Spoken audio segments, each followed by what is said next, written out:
All right, this project is an investigation of the effects of delay on search engine choice.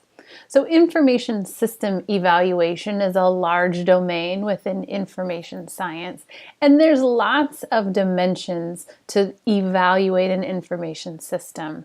The quality is very important when you're evaluating an information system, and quality seems to come with two different dimensions. The system quality, or how well the system is doing what it was programmed to do, and user quality. How well is the system doing what people want it to be doing? User quality is interesting because this appears to be pretty difficult to measure. Some investigators are using system use as a measure of user quality, but oftentimes investigators are trying to capture user satisfaction when evaluating an information system. But user satisfaction has been a difficult concept to investigate. Early researchers, as well as contemporary researchers, say that user satisfaction is hard to measure because it happens inside the head of the user. So even contemporary researchers are still making comments about how we need to work towards adequately capturing the essence of user satisfaction. And O'Brien says we need to produce a valid and reliable instrument. At this time, user satisfaction is typically measured based on user-reported judgments. Search engines provide a great context to study user satisfaction or user quality indices in regards to evaluating an information system. Search engines are ubiquitous, and participants typically come to the lab with an extensive experience with a search engine. Most people use them, and ironically, when search engines hit the scene, most people indicated they were not satisfied with the search engines available to them. That is, the search engines available were not doing what people wanted them to be doing. And early research indicated that this lack of satisfaction was associated with poor quality results, communication delays, and slow retrieval speed. So the search engine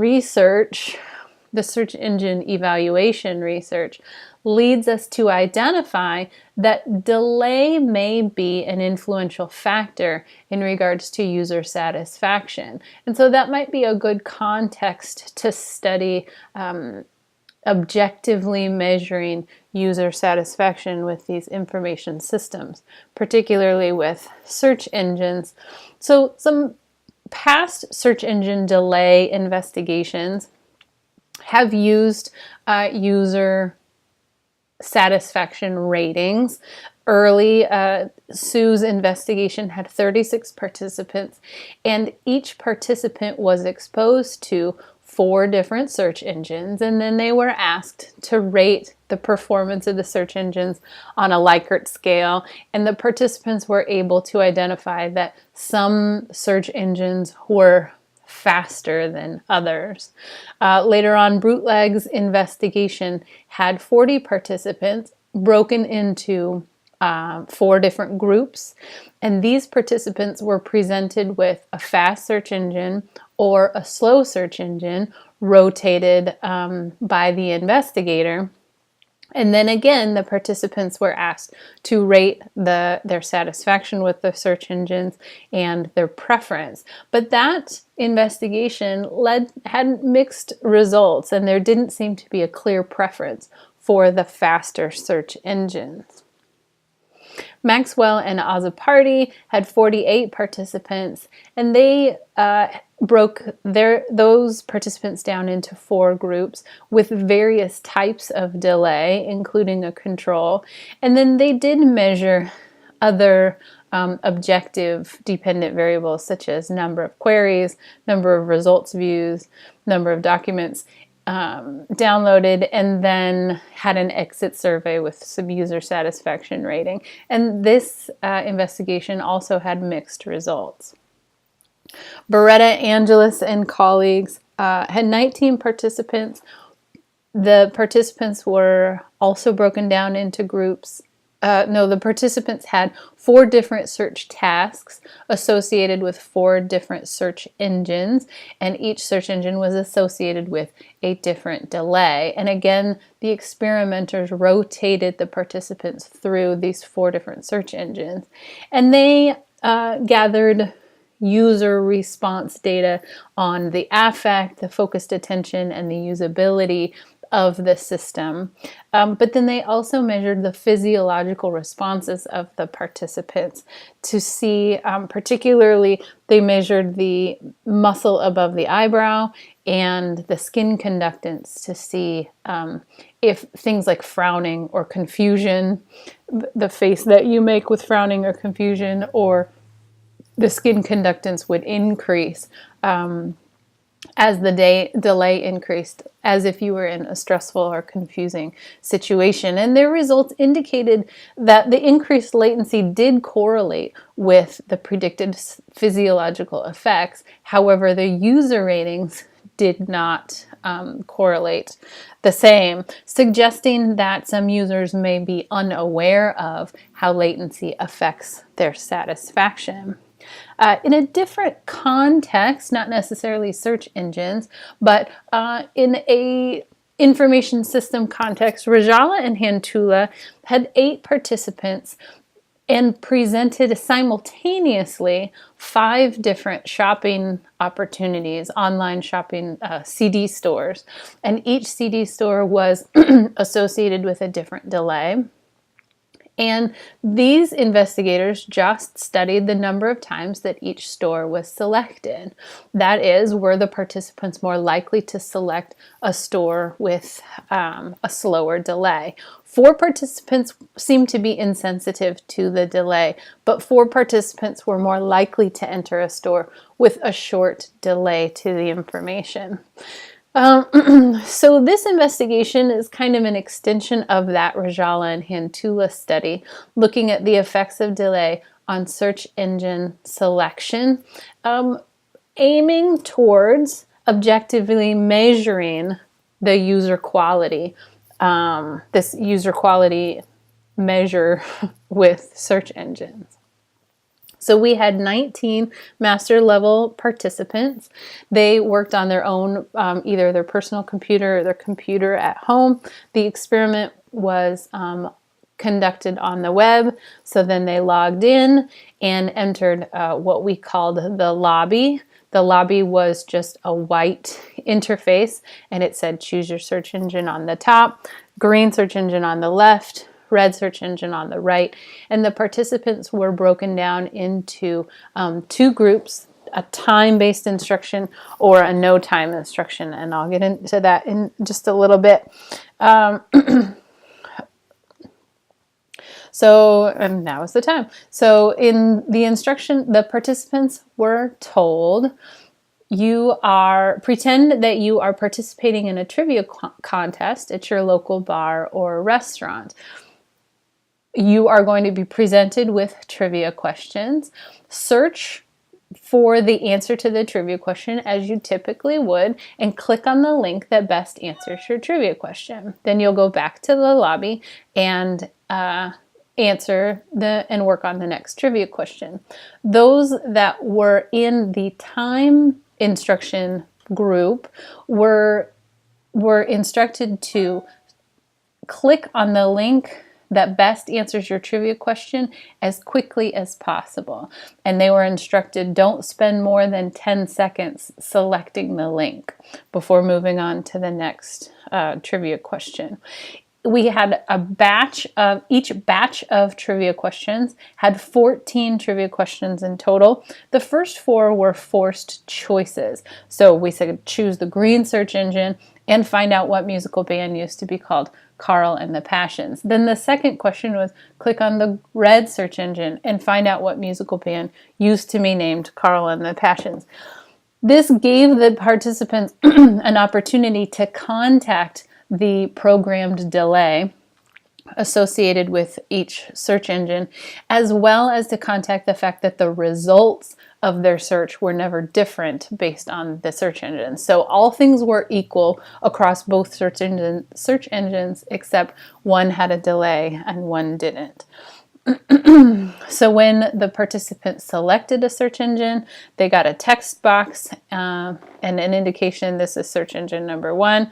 They entered the text, they clicked search, and then they were able to click on the link that best answered their trivia question. Then that took them back to the lobby. The participants were given 13 batches of these 14 trivia questions. And at the end of each batch, I asked the participant to pause to allow me to run a search engine update in between each batch. Now, in between each, when I was running that update, I was just changing the contrived delay for each of the search engines. So for each batch, these were the same across all participants. The first batch was a 15-second result delay on the green search engine, a 0 on the red. Then at the second batch, 0 second and an 8-second on the red, and it progressed from there. 3 seconds, a 5-second difference, a 1-second difference, and so on, going all the way down to 1/4 of a second delay between the green search engine and the red. Okay, 4 minutes left. Okay, so the results from the no time group, what you're looking at is the group data. The x-axis is the difference between the two search engines. So when one search engine was at 0 second delay and the other one was 15, that's what the first column is. And on the y-axis, it's the percent of choice of the fast search engine. So if participants were choosing the fast search engine more often than not, then you'd see a taller bar.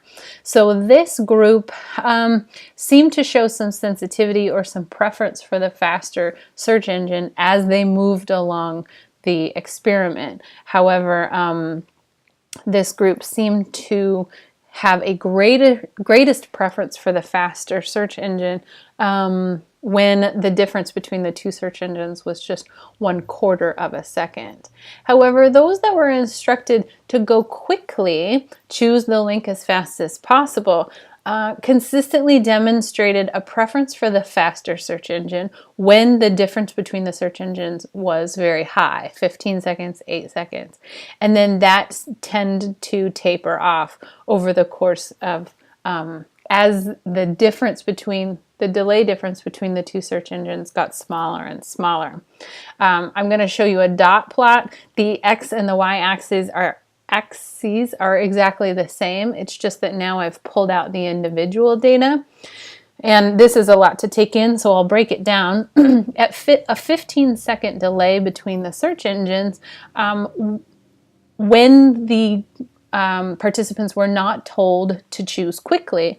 Sometimes participants chose the faster search engine all of the time, but sometimes the participants chose the slower search engine all of the time. That is, this participant down here on the floor chose the 15-second delay search engine 100% of the time. Then as we go, as I said, the groups in general kind of gradually increased in preference, or at least got closer to indifference. It kind of fell apart at 1 second, and again, there seemed to be a preference for the faster search engine over time, but these data don't seem to be very systematic or orderly. But if you look at the dot plots of those that were instructed to go quickly, most of the participants, when the difference between the two search engines was 15 seconds, most of the participants selected the faster search engine. And then as we decrease the difference in the delay, then more participants drop off or at least get closer to indifference. However, even at 3 seconds, a large proportion of them were still choosing the faster search engine. And then at 1 second, one participant did consistently select the slower search engine, although there was only a 1 second delay to the results. And then that started to fall apart equally. Similar to the no instruction or the no time instruction group. So the instructions to go fast led to more orderly results than when we didn't give them instructions to go quickly. The choice of the faster search engine in this context seemed to be better than chance for most participants, all the way up to a 1 second delay. So the choice of search engine and watching to see which search engine is selected may provide an objective measure to capture this concept of user quality and user satisfaction.